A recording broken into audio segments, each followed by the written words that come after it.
تیرے اعمال سے ہے تیرا پریشان ہونا، ورنہ مشکل نہیں مشکل آسان ہونا۔ آج بھی دنیا پر تیری حکومت ہوئے مسلم، تو سمجھ جائے اگر اپنا مسلمان ہو۔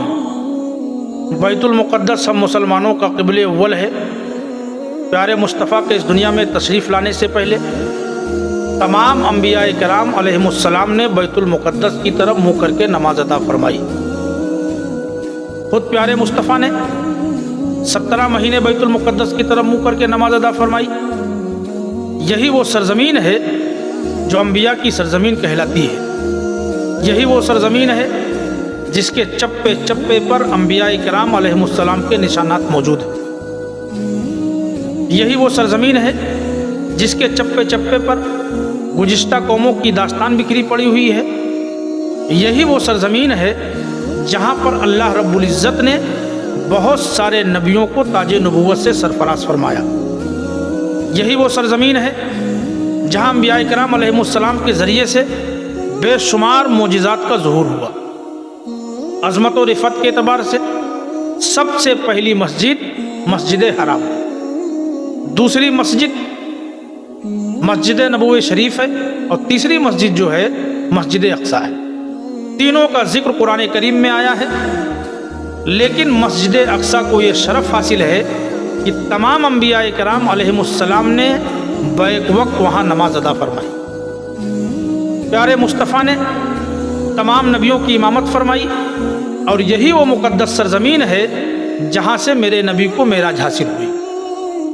آج اتنی عظمت و رفت والی زمین ہمارے قبض و اختیار میں نہیں ہے۔ سب سے پہلے بیت المقدس کو مسلم حکمرانوں میں حضرت عمر رضی اللہ تعالی عنہ نے فتح کیا تھا، اور کمال یہ ہے کہ بغیر کسی جنگ کے فتح کیا تھا، اور فتح کرنے کے بعد حضرت عمر رضی اللہ تعالی عنہ نے عام معافی کا اعلان فرمایا تھا کہ کسی پر ظلم و جبر نہ کیا جائے، کسی کو حیران و پریشان نہ کیا جائے، کسی کے عزت و آبرو سے کھلواڑ نہ کیا جائے، کسی کو تبدیلی مذہب پر مجبور نہ کیا جائے، اور کسی کی عبادت گاہ کو نقصان نہ پہنچایا جائے۔ آپ دیکھیں، ایک طرف مسلم حکمرانوں کا دشمنان اسلام کے ساتھ یہ سلوک، اور دوسری طرف ان کی بدعہدیاں عجیب الجھن میں ڈال دیتی ہیں۔ امن معاہدے کے بعد بھی جب بھی انہیں موقع ملا، مسلمانوں کی بستیوں کو جلایا، بچوں کو یتیم کیا، بوڑھوں کو بیار و مددگار کیا۔ تقریباً 400 سال کے بعد جب مسلم حکمراں طوائف الملوکی کے شکار ہوئے، اسلامی سلطنتیں ٹکڑوں میں بٹ گئیں، ذرا سے ان کی گرفت ڈھیلی ہوئی تو وہاں کے صلیبیوں نے بغاوت کر دی۔ ان کا ساتھ سلطنت روما نے دیا، ان کے حواریوں نے دیا۔ نتیجہ یہ ہوا کہ جو ہے دوبارہ بیت المقدس پر تقریباً 400 سال کے بعد وہ قابض ہو گئے۔ بیت المقدس پر قبضہ کے بعد آپ جانتے ہیں، مورخین لکھتے ہیں، صلیبیوں نے تقریباً 90,000 بے گناہوں کا قتل عام کیا، اور یہ سلسلہ اس کے بعد بھی 90 سال تک جاری رہا۔ وہ انسانیت کا ننگا ناچ ناچتے رہے، مسلمانوں کی عبادت گاہوں کو نقصان پہنچاتے رہے، مسلمانوں کو تباہ و برباد کرنے کی ہر ممکن کوشش کرتے رہے۔ اللہ کی رحمتیں ہوں عماد الدین زنگی پر، امام نور الدین زنگی پر، سلطان صلاح الدین ایوبی پر، اور اللہ کے ان نیک بندوں پر جنہوں نے صلیبیوں کے سیلاب کو روکنے کے لیے ہر ممکن کوشش کی۔ سلطان صلاح الدین ایوبی کے کردار و عمل کو سلام، سلطان صلاح الدین ایوبی کے قول و فعل کو سلام، سلطان صلاح الدین ایوبی کے جرأت ایمانی کو سلام۔ سلطان صلاح الدین ایوبی نے مصر کے تخت پر بیٹھنے کے بعد یہ اعلان کیا کہ بیت المقدس ہمارا ہے، قبلہ اول ہمارا ہے، بیت المقدس اور قبلہ اول کے لیے ہم جان کی بازی لگا دیں گے۔ سلطان صلاح الدین ایوبی نے فوجیوں سے خطاب کرتے ہوئے فرمایا تھا کہ اے میرے فوجیوں، اے رسول اللہ کے غلاموں، اے اسلام کے جانثاروں، میں نے تمہیں اس میدان میں اتار دیا ہے جہاں سے دو راستے جاتے ہیں۔ ایک راستہ گھر کی طرف جاتا ہے، दूसरा रास्ता बैतुल मुक़द्दस की तरफ जाता है। जो घर जाना चाहे वो भी तैयार हो जाए, जो बैतुल मुक़द्दस को हासिल करना चाहता है वो भी तैयार हो जाए। तारीख शाहिद है कि जब चंद हज़ार के फ़ौज ने बैतुल मुक़द्दस के नाम पर मर मिटने का अज़्म मुसम्मम किया तो अल्लाह रब्बुल इज़्ज़त ने बैतुल मुक़द्दस की फ़तेह का सेहरा उनके सरों पर सजा दिया। दीवानगाने इश्क़ मोहम्मद को देखकर घबरा गई थी गर्दिश दौरा, कभी कभी गर्दन में हाथ डाले थे माहू नजूम ने, गुजरा था इन हदों से मुसलमान कभी कभी। सुल्तान सलाहुद्दीन अय्यूबी ने बैतुल मुक़द्दस को फतह करने के बाद रब की बारगाह में सजदे में जाते हैं और जब सजदे से सुल्तान ने सर उठाया तो आंखों में आंसू थे, चेहरे पर उदासी थी। फौजियों ने पूछा, क्या मेरे सुल्तान, ये तो खुशी का दिन है, अल्लाह रब्बुल इज़्ज़त ने हमको फतेह से हमकिनार किया है, मेरे सुल्तान आपके चेहरे पर उदासी क्यों है? तो सुल्तान सलाहुद्दीन अय्यूबी ने फरमाया था कि आए मेरे फौजियों, मैं उस नबी का गुलाम, उस नबी का उम्मती हूँ जो नबी फतेह मक्का के दिन प्यारे मुस्तफ़ा के चेहरे पर खुशी नहीं थी। मेरे पैगम्बर ने भी मुस्तकबिल के नविश्ते तहरीर को पढ़ लिया था और पैगम्बर का उम्मती भी मुस्तकबिल की नविश्ते तहरीर पढ़ रहा है।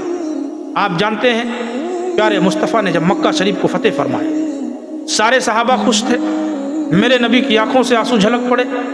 एक सहाबी ने आगे बढ़ के अर्ज़ किया, ऐ नब्बाज़ फितरत, इरशाद फरमाई, ये तो खुशी का दिन है, ये तो मुस्कुराने का दिन है, दुनिया इस्लाम में दाखिल हो रही है, मेरे आका आपकी आंखों में आंसू क्यों? प्यारे मुस्तफ़ा ने फरमाया था, ऐ सहाबी, तू हाल पर नज़र रखता है, नबी गैबदा होता है, इस्तिकबाल पर नज़र रखता है। जहाँ से इंसान के सोचने और समझने के सोते खुश्क हो जाते हैं, वहीं से नबूवत की फरजानगी का पहला जीना शुरू हुआ करता है। आज जिस तरीके से लोग इस्लाम में दाखिल हो रहे हैं, कल का दौर में निगाह नबूवत से देख रहा हूँ कि इसी तरीके से लोग इस्लाम के खेमे से निकलते जाए।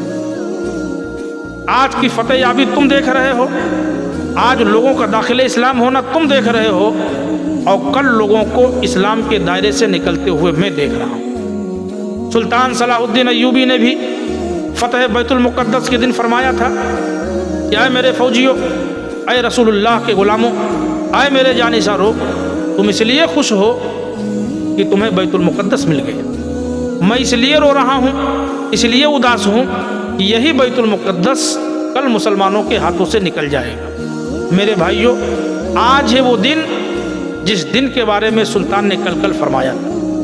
सुल्तान सलाहुद्दीन अय्यूबी से लोगों ने पूछा, क्या है सुल्तान, इतनी जंगें आपने बैतुल मुक़द्दस के लिए क्यों लड़ी, क्या वजह थी? तो सुल्तान ने फरमाया था, यही वो सरजमीन है जो अंबिया की सरजमीन कहलाती है। इस सरजमीन से बेशुमार चीज़ें वाबिस्ता हैं, बहुत सारी अज़मत व रिफ़त अपने दामन में समेटे हुए है, और सबसे बड़ी चीज़ ये है कि यही वो सरजमीन है जहाँ मेरे नबी ने तमाम नबियों की इमामत फरमाई, और यही वो सरजमीन है जहाँ से मेरे नबी को मेराज हासिल हुई। इसलिए मैंने सोचा कि जब तक मैं बैतुल मुक़द्दस को हासिल नहीं कर लेता, चैन व सुकून के साथ नहीं बैठूंगा। अल्लाह रब्बुल इज़्ज़त मेरे भाइयों मकसद की बुनियाद पर कामयाबी अता करता है। आज जो ये नाम निहाद मुस्लिम हुक्मरां हैं, क्या इनका मकसद बैतुल मुक़द्दस हासिल करना है? क्या इनका मकसद क़िबले अव्वल हासिल करना है? इनका मकसद अपनी हुकूमत का तहफ़्फ़ुज़ व बका है, अपने कुर्सी की हिफाजत है।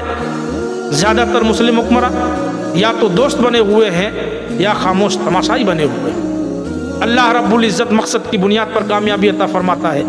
सुल्तान ने फरमाया था, बैतुल मुक़द्दस हमारा है, क़िबले अव्वल हमारा है, हासिल नहीं कर लेते जब तक हम चैन व सुकून के साथ नहीं बैठेंगे। तब अल्लाह रब्बुल इज़्ज़त ने उन्हें फ़तेह से सरफराज फरमाया। सुल्तान सलाहुद्दीन अय्यूबी ने भी बैतुल मुक़द्दस को फ़तेह करने के बाद आम माफ़ी का ऐलान फरमाया। किसी पर जुल्म व जबर न किया जाए, किसी को हैरान व परेशान न किया जाए। सलीबियों ने बैतुल मुक़द्दस को फ़तेह करने के बाद 90,000 बेगुनाहों का कत्लेआम किया था।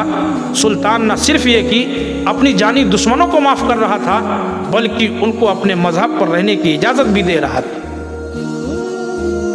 सुल्तान सलाहुद्दीन अय्यूबी के फ़तेह करने के बाद तकरीबन 1948 तक ये सरजमीन मुसलमानों के कब्ज़ो इख्तियार में थी। पूरी दुनिया से मुख्तलिफ मज़ाहिब को लोग ज़ियारत के लिए आते थे, किसी पर कोई पाबंदी नहीं थी। दुनिया की पहली जंग अजीम हुई, तारीख ने करवट ली, सल्तनत उस्मानिया का ख़ात्मा हुआ और ये सरजमीन जो है अंग्रेज़ों के कब्ज़े में चली गई। अंग्रेज़ों के कब्ज़े में जाने के बाद उन्होंने वहाँ पर यहूदियों को बसने और रहने की इजाज़त दे दी। अब पूरी दुनिया से जहाँ पर यहूदी थे वहाँ पर जमा होने लगे, आबाद होने लगे। 1947 में अक़वाम मुत्तहिदा की जनरल असम्बली ने धांधली से काम लेते हुए फ़िलिस्तीन की ज़मीन को इजराइल और अरब में आधा आधा तकसीम कर दिया और 1948 में अमेरिका और बरतानिया की मदद से एक आज़ाद रियासत का ऐलान कर दिया गया। उसके बाद अरब इजराइल जंग हुई, जिसके नतीजे में इजराइल जो है 78% फ़िलिस्तीन पर काबिज़ हो गई। अरब इजराइल जंग 1967 में हुई। अरबों को हार का मुंह देखना पड़ा। नतीजा ये हुआ कि फ़िलिस्तीन के साथ साथ बैतुल मुक़द्दस पर भी वो काबिज़ हो गए। उस दिन से लेकर आज तक कोई दिन ऐसा नहीं गुजरता कि वो फ़िलिस्तीन के बेगुनाहों के खून से होली न खेलते। और पूरी दुनिया खामोश तमाशाई बनी हुई है। आज जो लोग दुनिया को तहज़ीब व तमद्दुन सिखाने का दावा करते हैं, जो लोग इंसानियत के हुकूक की बातें करते हैं, जो लोग इंसानियत की हमदर्दी की बातें करते हैं, उनका ज़हन फ़िक्र उस वक्त तलबीस इबलीस का शिकार हो जाती है जब इनका उनका हमारा तुम्हारा कहकर तड़तड़ाती हुई गोलियां, आग उगलते हुए तोपखाने, बमबारी करते हुए लड़ाकू जहाज़ मिनटों में हज़ारों बेगुनाहों का कत्लेआम कर देते हैं। शहर का शहर उजाड़ देते हैं, बस्ती की बस्ती तबाह बर्बाद कर डालते हैं, मुल्क का मुल्क तबाह बर्बाद कर डालते हैं। कौन नहीं जानता कि माजी करीब में इराक की सरजमीन पर हज़ारों बेगुनाहों का कत्लेआम किया गया। कौन नहीं जानता शाम, सीरिया और न जाने कितने मुल्कों में इंसानियत का नंगा नाच नाचा गया। अहले फ़िलिस्तीन की नस्ल कुशी कर रहा है, उनके घरों को तबाह बर्बाद कर रहा है, उनकी इज़्ज़त व आबरू से खिलवाड़ कर रहा है। उसके बावजूद पूरी दुनिया खामोश तमाशाई बनी हुई है। ये कोई माजी का अफसाना नहीं है, बल्कि आज के दौर की नाकाबिले तरदीद हकीकत है, जो मैं ये समझता हूँ कि इंसानियत के नाम पर कलंक का एक धब्बा है। अहले फ़िलिस्तीन ये वाहिद कौम जो अपनी ही ज़मीन पर जिला वतनी की ज़िंदगी गुजार रहे हैं। अहले फ़िलिस्तीन बैतुल मुक़द्दस की आज़ादी का ख्वाब सजाए हुए बरसों से ये जंग लड़ रहे हैं। अहले फ़िलिस्तीन की तारीख़ जो है स्याही से नहीं, खून से लिखी जा रही है। फ़िलिस्तीन के चप्पे चप्पे पर उनके खून के निशानात इस बात की गवाही दे रहे हैं कि उन्होंने मुस्लिम हुक्मरानों की तरीके से अपने ज़मीरों का सौदा नहीं किया है। मेरे भाइयों, फ़िलिस्तीन का मसला पूरी मिल्लत का मसला है, पूरी उम्मत का मसला है। आज भी फ़िलिस्तीन के खाक के ज़र्रात उन लबों की चाह में हैं जो सुल्तान सलाहुद्दीन अय्यूबी के आंखों के लबों ने दिए। आज भी बैतुल मुक़द्दस मिल्लत के जवानों में सुल्तान सलाहुद्दीन अय्यूबी, हज़रत अबू उबैदा, इमादुद्दीन ज़ंगी, नूरुद्दीन ज़ंगी के ग़ुलामों को तलाश कर रही है। एक बार बतहा से फिर फ़िलिस्तीन में आ रास्ता देखती है मस्जिद अक्सा तेरा। देखिए मेरे भाइयों, इस्लाम और मुसलमान दो अलग अलग चीज़ें हैं। मुसलमानों की नाकामी इस्लाम की नाकामी नहीं है। ये और बात है कि इस्लाम के अमली मज़ाहिर मुसलमान हैं। आज हमारी तबाही और बर्बादी की वजह इस्लाम नहीं है, बल्कि हमारे अमल हैं। हमारे असलाफ इसलिए कामयाब व कामरा थे कि वो नाम निहाद मुसलमान नहीं थे, वो इस्लाम की चलती फिरती हुई तस्वीर थे। उनके तौर तरीक़ों से इस्लाम के तौर तरीक़ों का पता चलता था, उनका किरदार व अमल ही इस्लाम की गवाही देता था। रब ने फरमाया था, वला तहिनु वला तहज़नु व अंतुमुल आलौना इन कुंतुम मोमिनीन। ऐ लोगो, सुस्ती मत करना, गम मत उठाना, हम तुम्हें गालिब कर देंगे, शर्त यह है कि साहिब ईमान हो जाना। मेरे भाइयों, अगर आप इज़्ज़त चाहते हो, آپ وقار چاہتے ہو، آپ دنیا اور آخرت کی سرخروئی چاہتے ہو تو صاحب ایمان بن جاؤ۔ جس دن آپ صاحب ایمان ہو جائیں گے، اقتدار آپ کا ہوگا، اختیار آپ کا ہوگا، تصرف آپ کا ہوگا،